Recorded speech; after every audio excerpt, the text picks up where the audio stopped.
Today, your job is to build the RSI strategy in QuantConnect.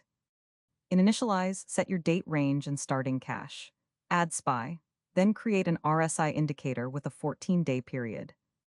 In OnData, check that the RSI indicator is ready before doing anything else. Once it is ready, apply the rule. If RSI drops below 30 and you are not already holding a position, buy SPY. If RSI rises above 70 and you do hold a position, sell it. Pay attention to the position check on both sides. The buy condition should only fire when you are flat. The sell condition should only fire when you are invested. Without those checks, the strategy can try to buy when already bought or sell when there is nothing to sell. Run the backtest. Notice how the strategy behaves differently from the crossover. It trades less frequently. It is reacting to extremes, not momentum. That is the task: one indicator, two thresholds, a position check on each side.